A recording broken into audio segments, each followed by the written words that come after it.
e bem-vindos a este 10º dia da trezena em obra de Santo Antônio. Estamos aqui na chamada Capela de Santo Antônio, ou Capela do Espírito Santo também, na igreja de Santo Antônio dos Olivais, porque, segundo a tradição, aqui, nestes passos, mais ou menos, Santo Antônio viveu uma pequena parte da sua vida antes de partir para Marrocos. E hoje queria partilhar convosco alguns aspectos menos conhecidos da vida de Santo Antônio, que gostaria de definir assim: Santo Antônio, defensor dos direitos humanos. Santo Antônio era um homem do século XIII, quando certamente ainda não se falava em direitos humanos, nem encontramos escritos sobre os direitos humanos. E, de facto, a Declaração Universal dos Direitos Humanos das Nações Unidas data 1948.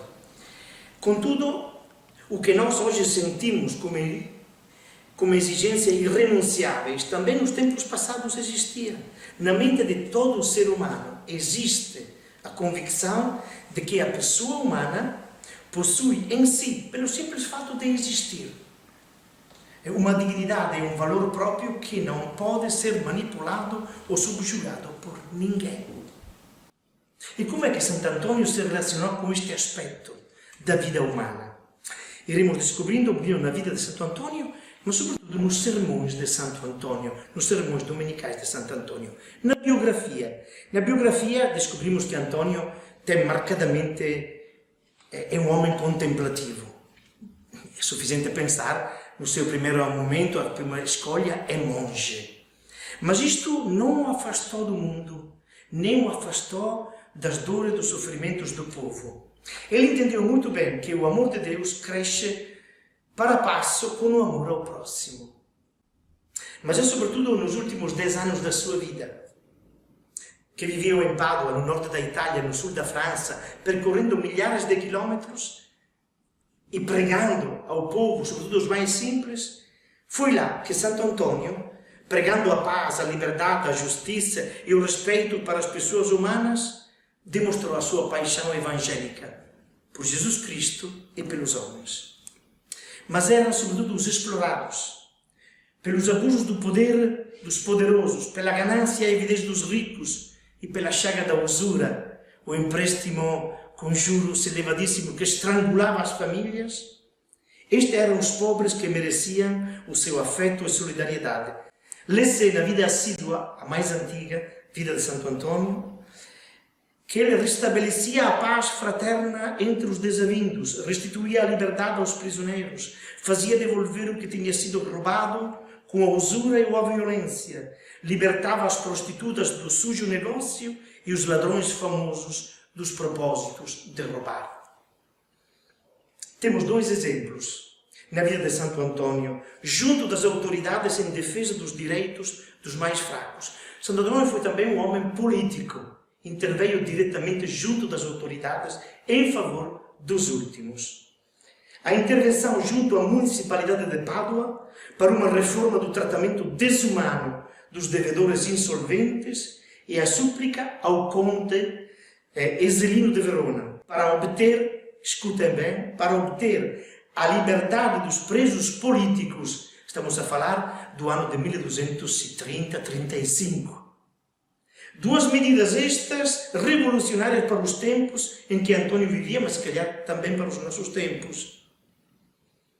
No primeiro caso, a intervenção de Antônio surtiu um efeito positivo. Pádua promulgou uma lei que protegia os devedores insolventes do massacre social que os colocava na vergonha pública e no desespero econômico, ajudando-os com medidas que, até hoje, se fossem aplicadas, seriam revolucionárias. A missão de Verona falhou. Contudo, Antônio é um profeta desarmado que luta pela vida humana, particularmente naquelas situações em que a pessoa já não conta nada. Vamos ver tudo isto como é que Antônio descreve nos seus sermões. A defesa dos direitos transparece nos seus sermões. Na mente de Antônio, a única lei que salva verdadeiramente o ser humano é a lei de Deus, que está gravada no coração do homem, através da razão e da inclinação natural para o bem. Por outro lado, as leis humanas sofrem perigo e ambiguidades. Por quê? Porque podem ser utilizadas pelos poderosos em seu próprio favor, explorando, espezinhando os pobres. Nos sermões, Antônio estigmatiza os que se aproveitam da ciência ou do poder em favor dos próprios interesses.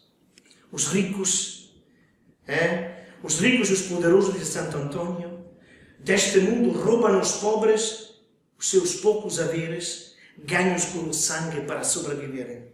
Eles, os ricos, roubam os pobres e chamam-lhe de vilões, isto é, servos do campo, enquanto eles, os ricos, são os servos do demónio e do Satanás.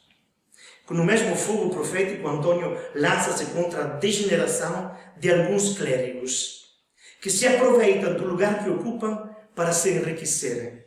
Antônio tinha medo, horror, a uma igreja dos privilégios, dominada pelo direito canônico, no lugar do Evangelho, porque por detrás do direito se fazia interesses pessoais.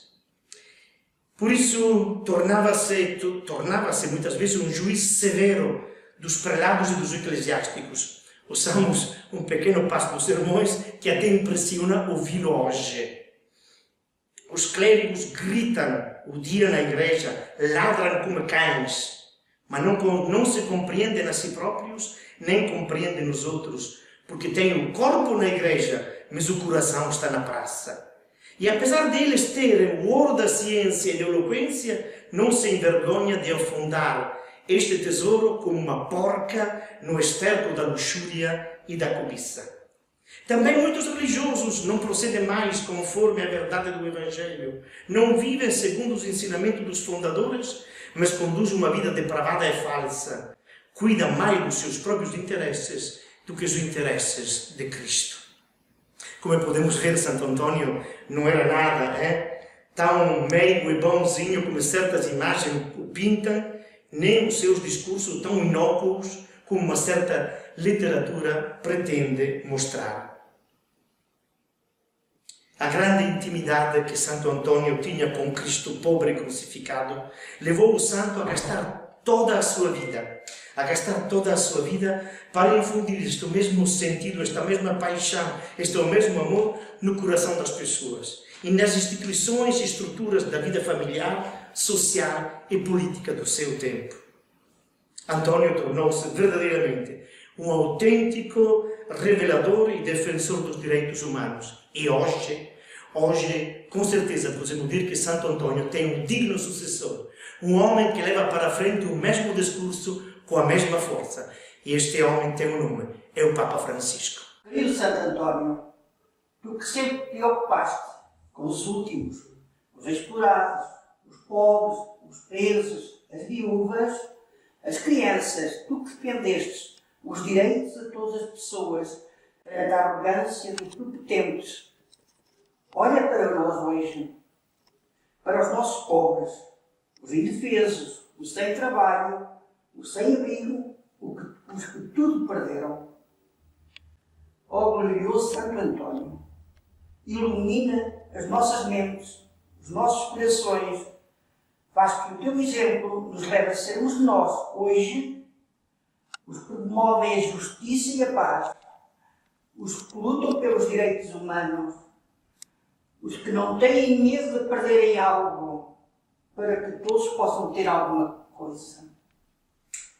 Um pão, uma casa, um trabalho. E para que todos, através de ti, recebam Jesus nas suas vidas, assim como tu recebeste o menino Jesus nos teus braços. Amigo Santo Antônio, roga por nós. Amém.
Há encontros que mudam o rumo de uma vida, há momentos que mudam o rumo da história. Em Lisboa, nasce, por volta de 1195, o mais global de todos os santos, Fernando Martins de Bulhões. Com 15 anos, o Senhor Jesus sussurra-lhe aos ouvidos: se queres ser perfeito, vai, deixa tudo o que tens e terás um tesouro no céu. Depois, vem e segue-me. Fernando faz os estudos iniciais em Lisboa e parte para Coimbra, numa ânsia pelo saber que fará dele um dos mais extraordinários teólogos do seu tempo. No mosteiro de Santa Cruz estuda e escala, como nenhum outro português, a montanha do saber teológico, de tal forma que a Igreja, mais de 700 anos depois, o reconhecerá como um dos seus doutores. Mas a inquietação habita o coração de Fernando e um acontecimento extraordinário mudará a sua vida.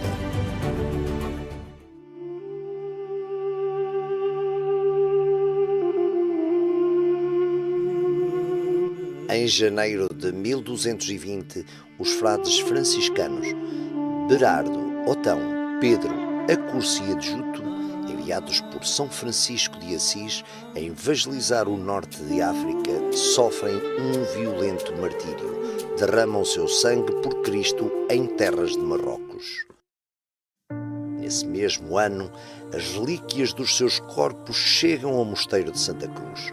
O sacrifício dos frades vai marcar para sempre o inquieto Fernando. O fogo da paixão por Cristo ardera desde sempre no coração de Fernando, mas o plano que Deus teria para ele só descobrirá na visão das relíquias. Chegará a sua vez render estes 5 verdadeiros franciscanos, como lhe chamou São Francisco de Assis, passou a ser o seu mais profundo desejo.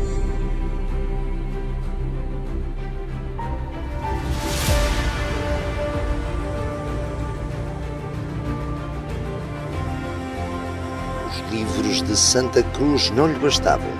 Queria rasgar almas, estender o reino de Cristo apenas com sandálias nos pés e uma túnica.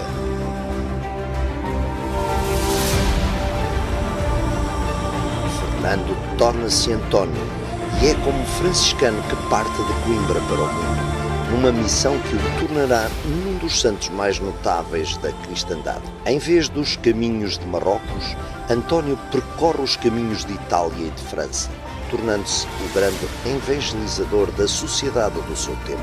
Através da sua palavra e do seu empenho, contribuiu para a construção de uma sociedade mais justa e mais fraterna. Neste ano de 2020, queremos celebrar o dom da vocação e da missão.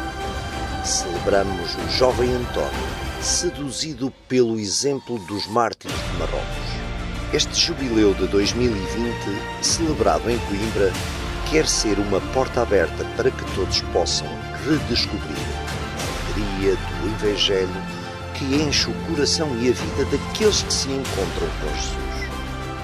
António de Lisboa, António de Coimbra, António de Pádua, António do mundo. Uma vida extraordinária, tocada pela santidade de Deus.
Então, e tu? Já descobriste qual é a tua vocação? Não, tento mostrar que tenho certezas, mas às vezes tenho muitas dúvidas.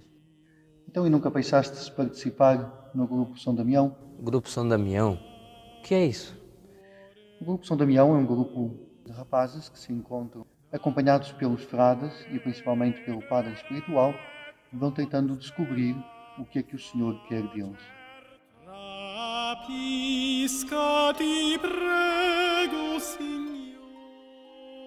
Então, tens a coragem de vir? Atreve-te! A mi umiltà profonda, dammi senno e conoscimento,